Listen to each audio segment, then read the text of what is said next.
Hi అండి. నేను corners దగ్గర ఇంతకు ముందు కూడా ఈ మనం స్క్వేర్ నెక్ కానీ స్టార్ నెక్ కానీ ఇలా పైపింగ్ చేసినప్పుడు ఈ మూలల దగ్గర కరెక్ట్గా వస్తలేదు అని చెప్పి ఒక సిస్టర్ అయితే అడిగిందండి.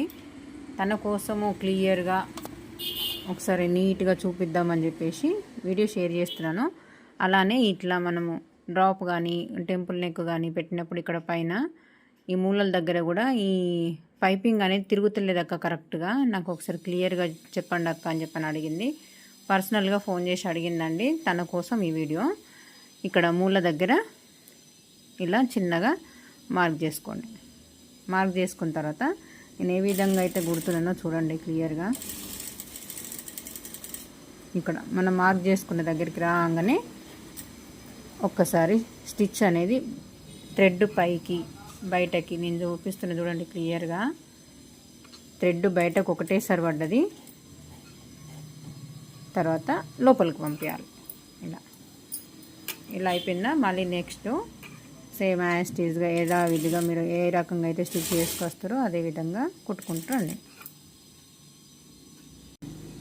ఇలా కార్నర్స్ దగ్గరికి వచ్చేసరికి ఇది టెంపుల్ నెక్ అండి. నేను కట్ చేసింది పైననేమో మనము బోట్ నెక్ లాగా కట్ చేసుకుంటాం కదా, నెక్ చిన్నగా. ఇక్కడికి వచ్చేసరికి ఇలా తిప్పేటప్పుడు ఇది కరెక్ట్గా తిరుగుతలేదు. ఒకవేళ కచ్చుక పెట్టుకొని కుట్టినా కానీ మళ్ళీ నెక్స్ట్ కుట్టేటప్పుడు మనం మెయిన్ ఫ్యాబ్రిక్ పెట్టేటప్పుడు ఇది అడ్డొస్తుంది అక్క అని చెప్పాను. ఒక చిన్న టిప్ చెప్తా చూడండి నేను ఏ రకంగా స్టిచ్ చేస్తున్నాను. ఇలా స్ట్రైట్గా ఇది తీసేయండి.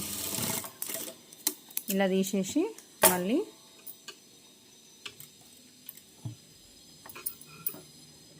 ఇక్కడ నుంచి ఇక్కడ థ్రెడ్ ఇది కట్ చేసేయండి. పైపింగ్ అనేది కటింగ్ చేసేసుకొని మళ్ళీ ఇక్కడ నుంచి ఇటు నుంచి ఇటు ఇలా క్రాస్గా మళ్ళీ స్టార్ట్ చేసుకురండి. అక్కడ డోరీ పెడతారా ఉక్స్ పెడతారా అది మీ ఇష్టం. ఇలా స్టిచ్ చేసినట్టయితే మనకు పర్ఫెక్ట్గా వస్తుంది. నేను మెయిన్ ఫ్యాబ్రిక్ పైన కుట్టిన తర్వాత కూడా చూపిస్తాను అండి, ఎక్కడ కూడా పట్టేయకుండా ఉంటుంది. ఇలా కార్నర్ దగ్గరికి వచ్చేసరికి ఇంతకు ముందు స్టిచ్ అయితే ఎక్కడ పెట్టినామో బయటకు ఏ రకంగా అయితే పంపించినామో యథావిధిగా అదే కుట్టు పైనకి బయటకు మళ్ళీ తీసుకురండి. ఇలా మళ్ళీ లోపలికి ఇట్లా ఫస్ట్ వేసేటప్పుడే మనం పర్ఫెక్ట్గా వేస్తే నీట్గా వస్తుంది. చూడండి ఇక్కడ ఎటువంటి పట్టేసినట్టు ఉండకుండా థ్రెడ్ అనేది ఇప్పుడు నేను ఇక్కడ డోరీ పెడుతున్నా అండి. డోరీ దీని మధ్యలో నుంచి పెట్టేసి ఇక్కడ ఎటువంటి ఇబ్బంది ఉండదు స్టిచ్ చేసుకోవచ్చు. ఓకేనా? చూడండి ఎంత బాగా కనిపిస్తుందో. వీడియో నచ్చితే లైక్ చేయండి. మరిన్ని వీడియోస్ కోసం